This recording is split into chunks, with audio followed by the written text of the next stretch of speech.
ये आपकी लास्ट है जिसमें आपके कंसेप्ट है, आपके 3, 6, 10 कंसेप्ट है, 3 कन्वेंशन है, 13 टोटल हो गए। ये आपका थर्ड चैप्टर। इस चैप्टर से किस्मत अच्छी रही, जिस स्कूल की किस्मत अच्छी रही, HBSC तो फ्लैट आना है। दूसरे वेकन कोई मोस्टली 90% है कि फ्लैट आएगा, लेकिन 10% ऐसा नहीं हो सकता, लेकिन मॉडल में स्पेशली ना के बराबर ही कह सकता हूं मैं, एसडी में भी और आपके स्कूल में भी, डी में तो पक्का। आपको ये क्वेश्चन डायरेक्ट नहीं आएगा इन कंजर्वेटिज्म में, प्रूडेंस में से। हम साथ में रेड पेन साथ में यूज करेंगे कि मैं कीवर्ड्स लिखूंगा। इस टॉपिक से आपको एक हॉट बेस क्वेश्चन बन के आएगा और आपको उसमें बोला होगा बताइए इसमें अकाउंट्स का कौन सा प्रिंसिपल वायलेट हुआ, मतलब कौन सा प्रिंसिपल नहीं उसने रूल को फॉलो किया, या कौन सा प्रिंसिपल लगना चाहिए था। यह क्वेश्चन पेपर में आएगा, डायरेक्ट नहीं आएगा। तो आपको ये बड़े ध्यान से समझना है, बहुत ध्यान से। और पेपर में ऐसे इसके पीछे जो हॉट्स बेस क्वेश्चन दे रखे हैं बुक के पीछे, वो वैसे ही हैं, उसकी हम तैयारी करेंगे। तो इसके लिए पहले सिंपल सारी बातें पता होनी चाहिए। ये देखिए, शुरू करते हैं कंसेप्ट से। आपसे बात करेंगे मजेदार मसाले तरीके से सीखेंगे, बड़े इंटरेस्टिंग तरीके से। सबसे पहला कौन सा है? Going concern. आपसे बात करें गोइंग कंसर्न। हमारा बिजनेस ईयर टू ईयर चलता रहेगा। एक बार अगर हमने बिजनेस को स्टैंड कर दिया, हम ये नहीं कभी सोचते कि हमारा बिजनेस क्या हो जाएगा, बंद हो जाएगा। गोइंग कंसर्न कंसेप्ट बताता है। मैंने इसका एमसीक्यू पेपर में दिया था और आप बहुत से बच्चों ने उसका आंसर लिखा था very long period. No, infinity. पता नहीं कब तक बिजनेस चलेगा, इनफिनिटी टाइम्स, मतलब अनगिनत, किसकी कोई गिनती नहीं है, इतने टाइम हमारा बिजनेस चलना है। एक मैंने दिया था according to going concern concept, the business close, या बिजनेस चलेगा कब तक। ए मैंने दिया था short period, long period, very long period, infinite time. आपने क्या लिखा था? Infinity time. मतलब इनफिनिट मतलब कि भाई पता नहीं कब तक चलेगा। ट्यूशन बनाया, पता नहीं 1 दिन के लिए, 2 दिन, 2 साल के लिए, 4 साल, पता नहीं कब तक चले, जब तक है इच्छा एकदम बढ़ा रहे। तो गोइंग कंसर्न कंसेप्ट कहती है कि आपका बिजनेस सालों साल चलता रहेगा। आप जिस हर साल अपनी एसेट्स पे क्या लगाओगे? डेप्रिसिएशन लगाओगे। इसमें एक वर्ड है, इसका जो की वर्ड है वो है डेप्रिसिएशन। आपकी एसेट्स पे लगा हुआ डेप्रिसिएशन। आप अपनी एसेट्स पे क्या लगाते हो? डेप्रिसिएशन हर साल लगाते हो, क्योंकि आप देखना चाहते हो कि हमारी वैल्यू कितनी है। हर बड़ा आसान टॉपिक है और बहुत कम, जितना टाइम पहले दूसरे चैप्टर में लिया है उससे आधा टाइम ये पूरा टॉपिक लेगा, अकाउंट्स की सारी थ्योरी।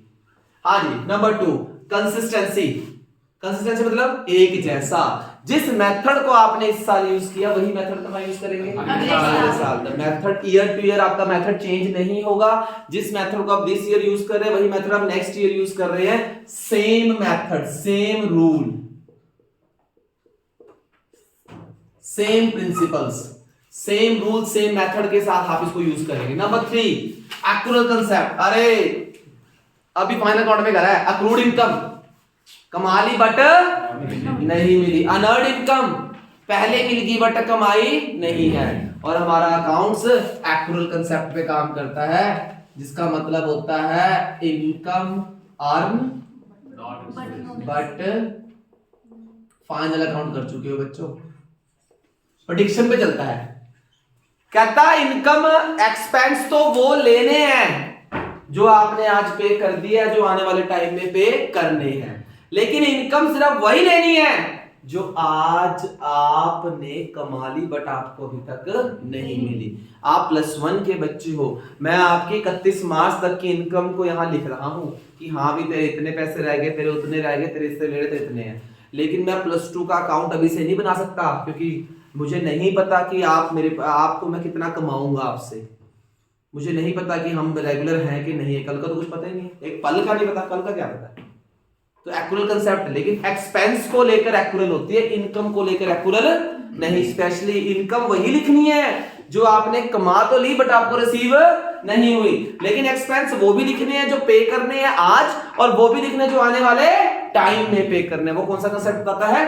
एक्रूअल कंसेप्ट बताता है। कौन सा कंसेप्ट बताता है? बहुत बार बात हो चुकी है और पेपर में इसका इंटरनल क्वेश्चन आना है, एक्सटेंसिव नहीं आना, इंटेंसिव क्वेश्चन आना है। थॉट्स बेस्ड क्वेश्चन आना है, high order thinking skill question आना है। मैं बार बार बोल रहा हूं, फ्लैट क्वेश्चन बहुत मुश्किल है, तो ये मैं कीवर्ड के साथ बता रहा हूं। बिजनेस एंटिटी कंसेप्ट, बिजनेस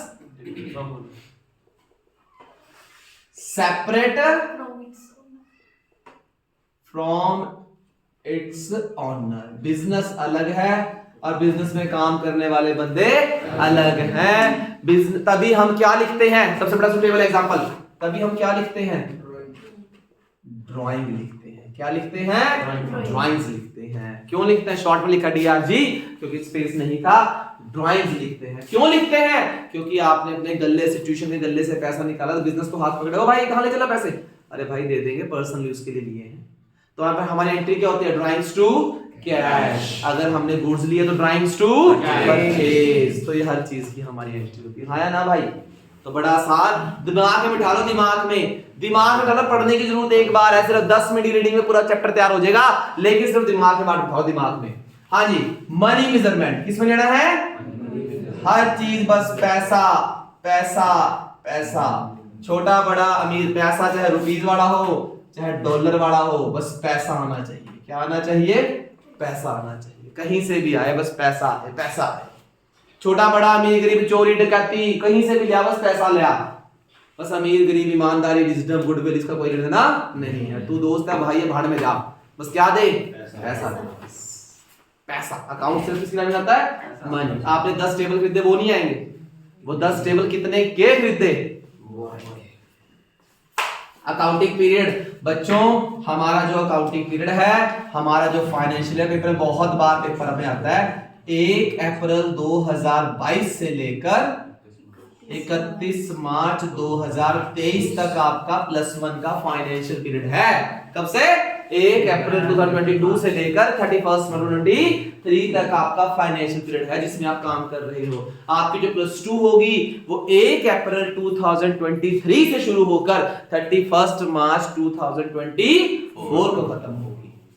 ये आपका अकाउंटिंग पीरियड रहता है। अकाउंटिंग पीरियड क्यों बनाया जाता है, फॉर द कंपेयर करने के लिए। क्या करने के लिए, कंपेयर करने की, इस साल कितना कमाया, अगले साल कितना। और तीसरा ये क्यों बनाया जाता है, क्योंकि हमारे जो कंपनी के एक्सटर्नल हैं, इन गवर्नमेंट है चाहे वो इन्वेस्टर्स है, वो देखना चाहते हैं और हम खुद देखना चाहते हैं कि हमने प्रॉफिट कितना कमाया। तो इसके लिए हर 1 साल बाद हम अपना क्या निकालते हैं, प्रेडिक्शन प्रॉफिट निकालते हैं, कितना हमने शायद कमा लिया। ड्यूल एक्सेप्ट, लुक अप एसरियोली, डबल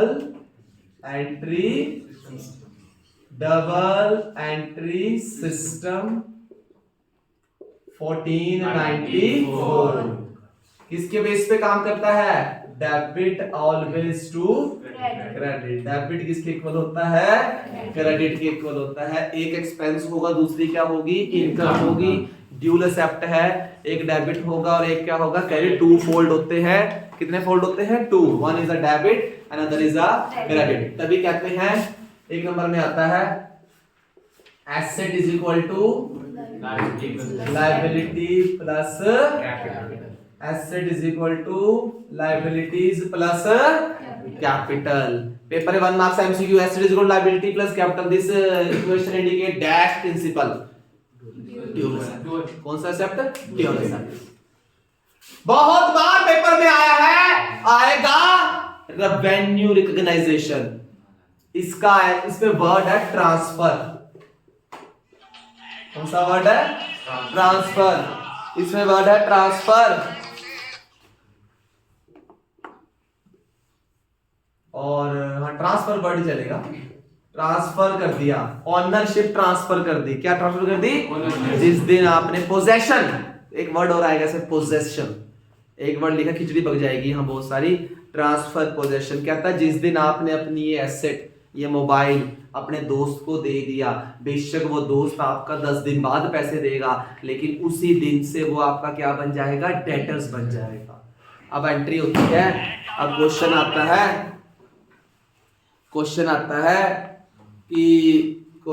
है कि उनको बोलो 5 मिनट्स बस, क्या 5 मिनट भेज रहे हैं सर, काट दिया, चल कोई नहीं, जाना तुझे 5 मिनट रुकना है, बस ये देखिए बस यहाँ तक, ठीक है। हाँ जी, क्वेश्चन आता है, पक्का आता है, ध्यान सुनना। मैं इस चीज को यहाँ नीचे लेके आ रहा हूँ, यहाँ आपकी वीडियो में आपके पास होगा, ये देखिए बॉक्स आपके सामने तैयार कर दिया मैंने ना 1 जुलाई को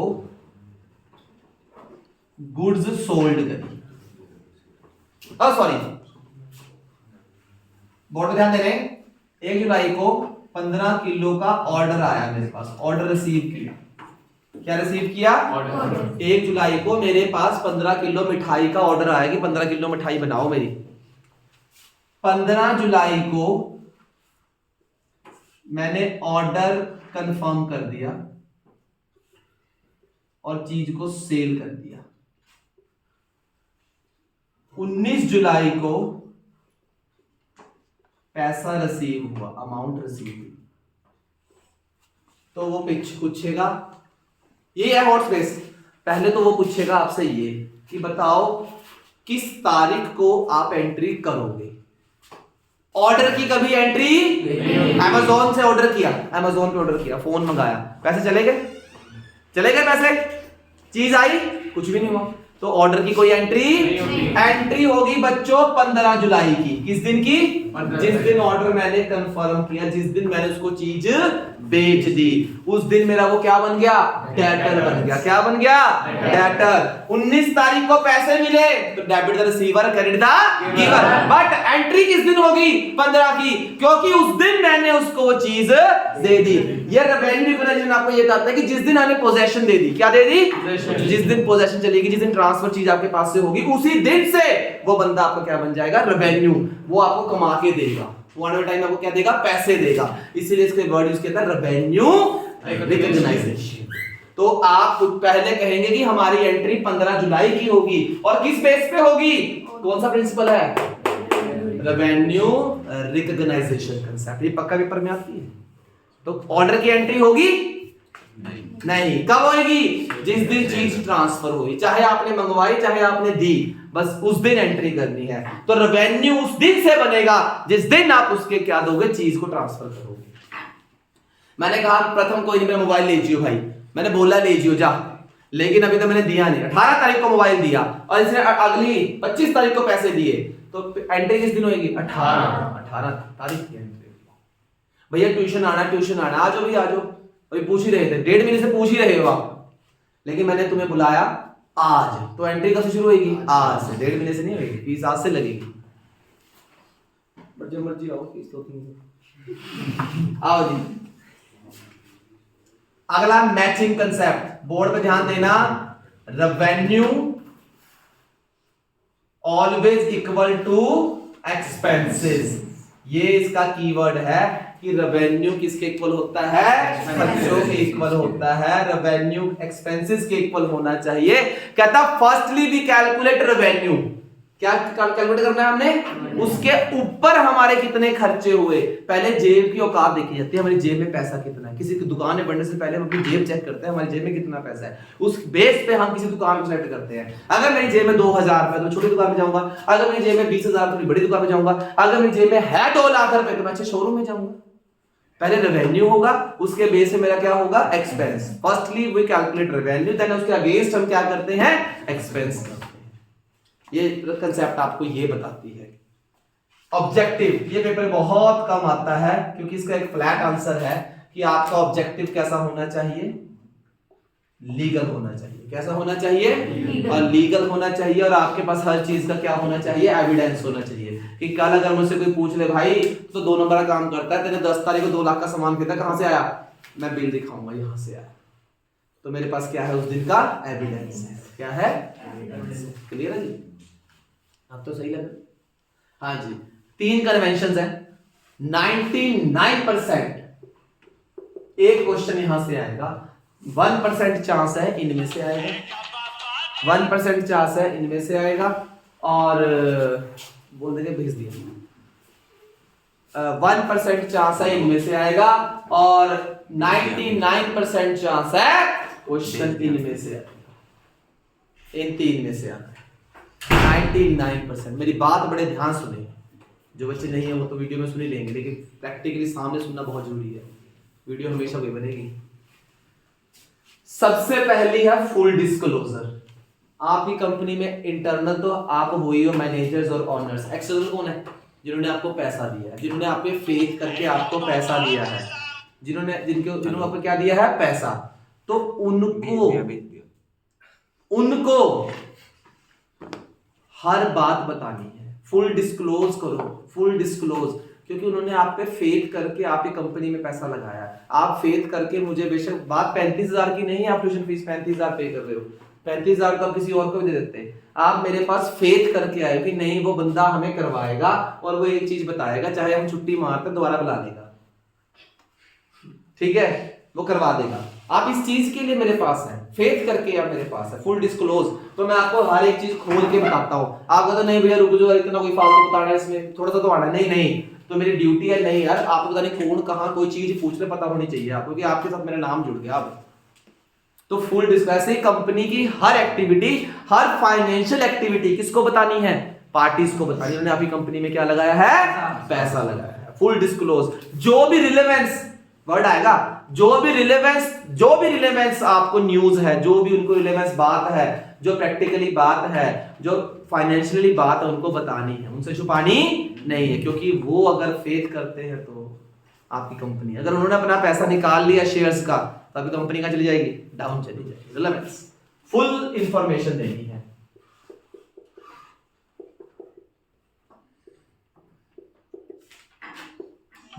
मटेरियलिटी, कौन सा वर्ड है, मटेरियलिटी, कौन सा वर्ड है, मटीरियलिटी, मटीरियल से बना है वर्ड, किससे बना है, मटीरियलिटी।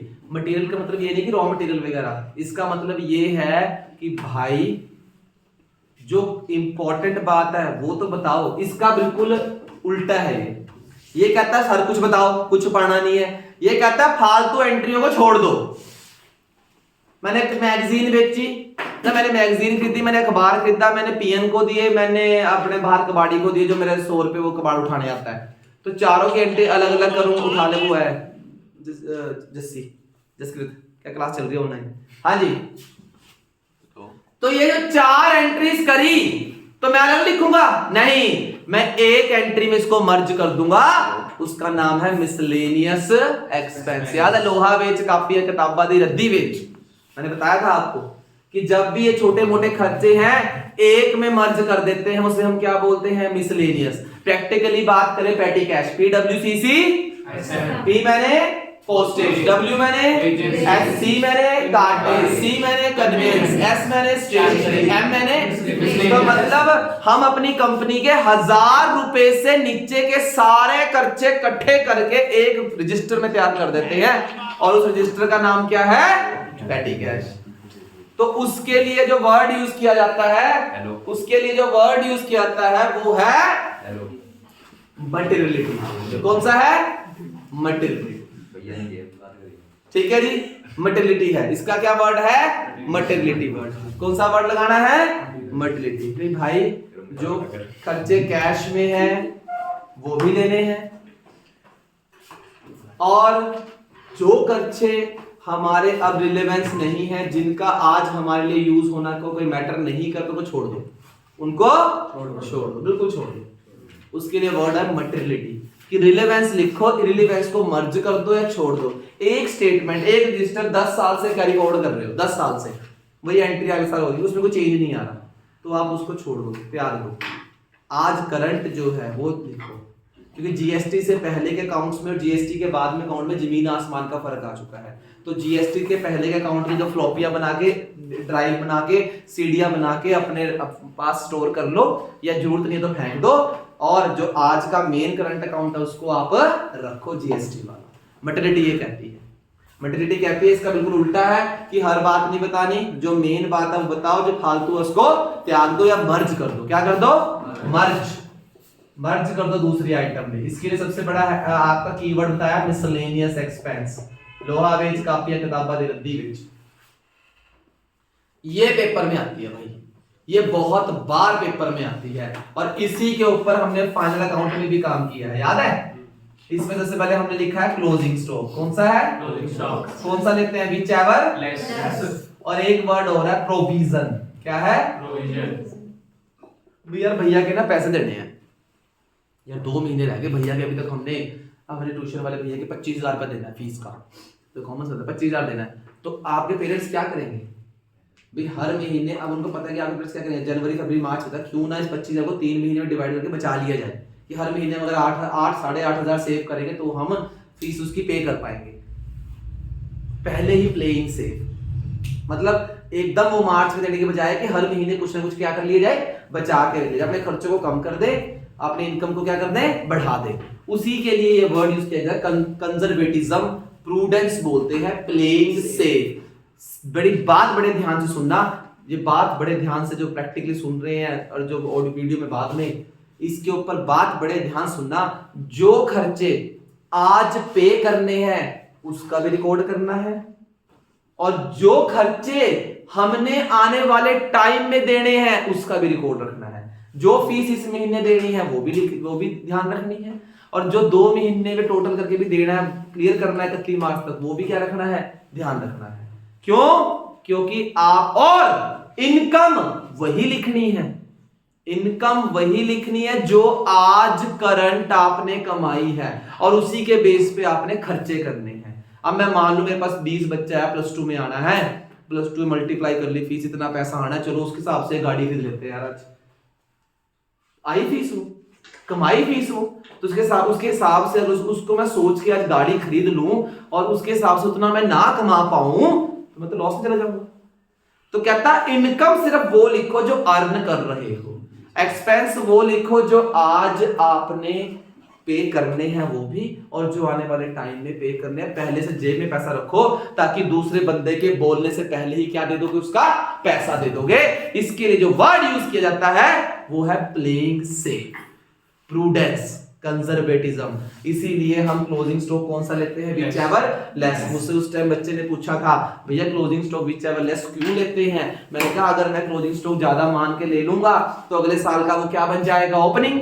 तो मैं मान चलूंगा अगले साल में ज्यादा कमाऊंगा, अगले साल मेरा अगर प्रॉफिट कम आ जाए तो पहले ही कम लेके चलो, पहले ही अपनी चादर छोटी कर लो, क्यों पांव पसारने दोबारा फालतू। सही बात है ना। प्रोविजन नॉन लायबिलिटी के लिए जो बचा के रखते हैं, किसके लिए बचा के रखते हैं, ये आपका डिफरेंस यहाँ पे भी है जो हमने आज करना है, ठीक है ना। इस चीज को आपको ध्यान रखना है। तो ये पक्का आएगी conservatism, prudence, playing safe, non liability का पैसा देना है और जो आने वाले टाइम में देने वो भी इकट्ठा कर लो। वर्ड मिलेगा प्रोविजन, जब आपको एक नंबर में क्लोजिंग स्टॉक या प्रोविजन में से कोई एक वर्ड मिल गया तो आपकी यही लगनी है, प्लेइंग सेफ। समझ आ गई थी बात। चलो आगे, ये आपका 3rd चैप्टर है जिसमें से 99% इन तीनों में से आएगी और 1% चांस है इनमें से आएगा, और सबका कीवर्ड आपके पास है। आपके पास वीडियो भी स्टोर होगी, अपनी कॉपी में भी आप इसके नोट्स बना सकते हो। अब चलते हैं आगे, एंड द मोस्ट, ये आपके आने वाले जो क्वेश्चंस है, आज ये बुक है उसके थ्योरिकल बेस पे ये कुछ 4-5 क्वेश्चंस है जो मैंने आपको बताने हैं। तो आइए जरा शुरू करते हैं। पहला है प्रोसेस ऑफ अकाउंटिंग। पहला कौन सा है, process of accounting, chapter number 4 का सबसे पहला क्वेश्चन है ये। सबसे पहले क्या होता है, वाउचर। उसके बाद क्या बनता है, फिर क्या बनता है, फिर क्या बनता है, फिर क्या बनती है, P&L, फिर क्या बनता है, बैलेंस शीट। यही है, आइडेंटिफिकेशन भी है पहले, इसी से पहला है। बोर्ड में ध्यान देंगे, कीवर्ड शॉर्ट में लिखते हैं, शॉर्ट में लिखेंगे ताकि वो याद रहे। PWC CSM याद किया। आई के बाद क्या है, क्या है, प्रेजेंटेशन। अगला आर, आगे पोस्टिंग, आगे किसका, टीवी लिख देते हैं, ट्रायल बैलेंस, आगे P&L अकाउंट, आगे ब्लूप्रिंट, क्या बनी, BS, IRP, IPR, industrial policy resolution, IPR +2 में आएगी, IPR। फिर पहला आई, आइडेंटिफिकेशन, कि भाई वो चीज पैसे वाली है भी है या नहीं। फिर प्रेजेंटेशन, जिसके हम वाउचर्स वगैरह तैयार कर लेते हैं सारे। फिर रिकॉर्ड, क्या बनाएंगे, जर्नल। रिकॉर्डिंग को जर्नल बोलते हैं, ध्यान रखना, 1 नंबर क्वेश्चन आएगा। रिकॉर्डिंग को जर्नल बोलते हैं, पोस्टिंग को लेजर बोलते हैं, समराइजिंग को ट्रायल बैलेंस बोलते हैं। रिकॉर्डिंग को जर्नल, पोस्टिंग को लेजर, समराइजिंग को ट्रायल बैलेंस। और उसके बेस पे हम रिजल्ट निकालने के लिए प्रॉफिट एंड लॉस। और ब्लूप्रिंट कौन तैयार करेगा? इसको बताने की जरूरत है, बताने की जरूरत है क्योंकि आपने फाइनल अकाउंट कर लिया है मेरे बच्चों, फाइनल अकाउंट। अगला क्वेश्चन 3 नंबर में, कैश बेसिस, बहुत बार पेपर में आया है। कंपनीज एक्ट 2013, कंपनीज एक्ट 2013 हो या आपका कंपनीज एक्ट कौन सा हो, क्या कहते हैं ये पहला ओल्ड एक्ट कौन सा था हमारा? 1956 था। कोई भी एक्ट हो, इन दोनों में से कोई भी एक्ट हो, आपका एक्यूरल बेस ये काम करता है। ये आज हमारा अकाउंट सिर्फ किस पे ऊपर बेस है? एक्यूरल, जो आपके अकाउंट्स की आपको 100% सही इंफॉर्मेशन दे रहा है कि इसके अंदर ये देखो, ये एक्यूरल बेस कहां पढ़ा था हमने? कहां था?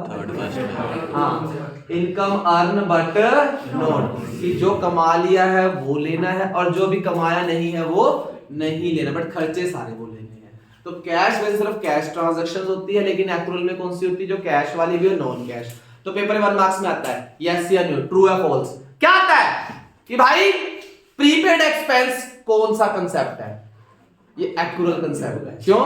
अभी भैया फीस दे दी, सारी दे दी, आज ही भर दे सारा, पॉसिबल? वो प्रीपेड है। वो क्या है? प्रीपेड है। क्या है वो? प्रीपेड। तो कैश बेस सिर्फ कैश जो दिया उसी की एंट्री होती है। क्लियर? इसके 4 डिफरेंस आपको लर्न रखने हैं। Trade discount and cash discount, most important 3 marks में। ट्रेड डिस्काउंट होता है जब हम कोई चीज लिस्ट प्राइस पे परचेज करते हैं। कौन सा वर्ड आएगा? लिस्ट प्राइस, मतलब बल्क में इकट्ठी खरीद लेंगे तो उसके लिए ट्रेड डिस्काउंट शो होता है। ठीक है? और कैश डिस्काउंट वो होता है जब किसी हमने पेमेंट इमरजेंसी किसी पैसे निकलवाने, उसके लिए हम डिस्काउंट देते हैं, पेमेंट देते हैं किसी को। पेमेंट देने और लेने के लिए कैश डिस्काउंट, और चीज खरीदने के लिए trade discount. Trade discount books में कोई एंट्री शो नहीं, लेकिन कैश डिस्काउंट बुक्स में एंट्री शो होती है। एक और डिफरेंस, जर्नल और जर्नल। जर्नल सबसे पहले ट्रांजैक्शन जहां होती है वो क्या होता है? जर्नल। उसके बाद ट्रांजैक्शन, जर्नल के बाद क्या बनता है? लेजर। जर्नल के लिए जर्नलाइजिंग वर्ड यूज किया जाता है और लेजर के लिए पोस्टिंग वर्ड यूज किया जाता है। जर्नल में होता है लेजर फोलियो और लेजर में क्या होता है? Journal folio. Journal chronological order पे होता है और लेजर आपकी अकाउंट्स की स्टेटमेंट के बेस पे होता है। प्रैक्टिकली बात देखो, प्रैक्टिकली जर्नल के बेस पे ट्रायल बैलेंस नहीं बन सकता, लेकिन लेजर्स के बेस पे हम क्या बनाते हैं? ट्रायल बैलेंस बनाते हैं। जर्नल आपको एक्यूरेट रिजल्ट नहीं देता एक अकाउंट का, लेकिन लेजर आपको एक्यूरेट रिजल्ट देता है कि परचेज का कितना बना, सेल का कितना बना, कितना कैश से राम से आया, कितना श्याम से आया, कितना मोहन से आया, वो सारी बात journal ledger. And the most important, her school को 80% चांस है ये क्वेश्चन थ्योरी में आना है, ये आना ही आना है। प्रोविजन रिजर्व में डिफरेंस। मेरी बातें बड़े ध्यान से, 4 बातें सुननी है, मेरी बुक में बहुत अच्छा लिखा हुआ है। जो पैसा नॉन लायबिलिटीज के लिए हम पहले से रख लेते हैं उसे हम बोलते हैं प्रोविजन। क्या बोलते हैं? भाई मैंने भैया के पैसे देने हैं 20,000 और भैया ने 5 महीने का टाइम दिया है, तो अभी से मुझे ये पैसे बचा के रखने पड़ेंगे। हर महीने अगर मैं 4,000 बचाऊंगा तो भैया के पैसे दे पाऊंगा। ये है प्रोविजन। और रिजर्व होता है अननोन लायबिलिटी के लिए। आप अपने आपके पेरेंट्स बैंक अकाउंट में पैसा रखते हैं, चाहे किसी में लाखों करोड़ों को रखा हुआ है, अब उनको ये नहीं, हमें खुद नहीं पता यार, हमने खुद रखा हुआ है, हमें ये नहीं पता कल हमारे साथ क्या हो जाए, उसी को रखा कि कल अगर हमें कुछ हो गए तो कोई चक्कर नहीं, हमारे बच्चों का ख्याल है, बैंक बैलेंस है हमारे पास, ये LIC है हमारे पास, वो है अननोन लायबिलिटी के लिए। किसके लिए? कल पता नहीं क्या हमारे साथ लायबिलिटी कुछ भी हो जाए। प्रोविजन को डेटर्स में से या एसेट साइड की चीज में से क्या किया था? माइनस किया था। डेटर में लेस करते हैं ना, परसेंटेज में क्या होता है? New provision. रुपीस में क्या होता है? फर्दर। बैलेंस शीट में लेस करते हो, और लेकिन रिजर्व को हम लायबिलिटी साइड दिखाते हैं। कहां दिखाते हैं? और प्रोविजन बनाना कंपलसरी है, लेकिन रिजर्व बनाना कंपलसरी नहीं है आपको इसके। और प्रोविजन आपकी कंपनी की बैकबोन तैयार करता है कि भाई कल किसी पैसे दे डूबना तो नहीं है। और रिजर्व आपकी कंपनी की स्ट्रेंथ दिखाता है। क्या दिखाता है? स्ट्रेंथ दिखाता है। कोई 4 पॉइंट, कितने पॉइंट है? कोई 4 पॉइंट इसके मैंने आपको वैसे बता दी। आपकी बुक में 8 पॉइंट्स हैं, कोई भी 4 पॉइंट्स आप तैयार कर सकते हो, ये बहुत इजी सा क्वेश्चन है। देन लास्ट इज, पहली बार सुन रहे हैं सब बच्चे आज वीडियो में भी और ऐसे सामने भी, रेवेन्यू रिजर्व और कौन सा है, कैपिटल रिजर्व। कौन सा रिजर्व, रेवेन्यू रिजर्व और then is a capital reserve. Revenue, अरे भाई वो सेम वर्ड आ गया। रेवेन्यू किसके लिए यूज होता है, raw material, sale, purchase only goods. Capital किसके लिए यूज होता है, एसेट्स और लायबिलिटीज। जो पैसा नॉर्मल कंपनी की ट्रांजैक्शन से कमाया जाता है, जैसे गुड्स को सेल कर दिया, उससे जो रिजर्व तैयार किया, तो उस पैसे को बचा के जो रिजर्व तैयार किया जाता है, उस रिजर्व का नाम क्या है। और जो पैसा कंपनी की नॉर्मल ट्रांजैक्शन से नहीं, किसी कैपिटल गेन से कमाया जाता है। कैपिटल गेन मतलब किसी एसेट्स को बेच के कमा लिया, या किसी बंदे के 1 लाख देने थे, कोरोना आ गया, वो कह रहा बस मुझे 80,000 दे दे, बस बात ही खत्म, मुझे चाहिए है, तो 20,000 हमने बचा लिया, वो मेरा कौन सा रिजर्व है, कैपिटल। जो पैसा एसेट और लायबिलिटी की ट्रांजैक्शन से कमा के इकट्ठा किया जाएगा, वो कौन सा रिजर्व होगा। और जो पैसा नॉर्मल तैयार यूज की नॉर्मल एक्टिविटी से तैयार किया जाएगा, उसे क्या बोलेंगे, रेवेन्यू रिजर्व। आप बाहर डिस्ट्रीब्यूट कर सकते हो, कहीं भी लगा सकते हो, किसी डिविडेंड देने में लगा लो, या कहीं भी पे कर सकते हो, इससे आप कुछ भी परचेज कर सकते हो। लेकिन कैपिटल रिजर्व बाहर यूटिलाइज्ड नहीं होता, ये सिर्फ कैपिटल नेचर में यूटिलाइज्ड होगा। किसमें यूटिलाइज होगा, अगर आपने जो पैसा, अब एक मैंने मोबाइल बेचा, अब मैं ये मोबाइल बेचूंगा, अब इस मोबाइल को बेच के एक नया मोबाइल लेना पड़ेगा ना, तो इसका पैसा कहां यूज हो जाएगा, एक नए मोबाइल में यूज हो जाएगा। तो कैपिटल रिजर्व का पैसा कैपिटल की ही चीज के लिए यूज होना चाहिए, लेकिन रेवेन्यू का पैसा आप कहीं भी यूज कर सकते हैं। इसके 3 डिफरेंस है आपकी बुक में, कितने हैं, तो इन सब के आपने, इसके 3 है, इसके 4 है, इसके 4 है, इसके 3 है, इसके 4 है, और प्रोसेस तो पूरी है। इसके अलावा छोटी मोटी थ्योरी और नहीं है, जो खास है वो मैंने बता दी। और एक क्वेश्चन है जिसके ऊपर आपका आधे घंटे का लेक्चर होगा, ट्रायल बैलेंस की एरर्स 100% उसमें एक एरर पक्का आनी है। इसको आई हुई थी, लक्ष्मी शर्मा को आई थी उस दिन, और वो पक्का एरर 4 नंबर में आनी है। कितने नंबर में आनी है, वहां प्रैक्टिकली आएगा 4 नंबर में। एसडी स्कूल, सॉरी एसडी नहीं, सतलुज स्कूल मुझे बताएगा कि मैंने ट्रायल बैलेंस की एरर्स करवाई है मेरी सर ने, कंफर्म कर लेंगे आप एक बार आज, तो उसके बेस पे उनका प्रैक्टिकल आ सकता है। प्रैक्टिकल बेस्ड थ्योरी है वो हमने आपका एक अलग से आपके लिए क्या बनाना है, एक अलग से हम आपकी वीडियो को बनाएंगे। तो ये आपका सारा का सारा टॉपिक यहाँ पे क्लोज हुआ था।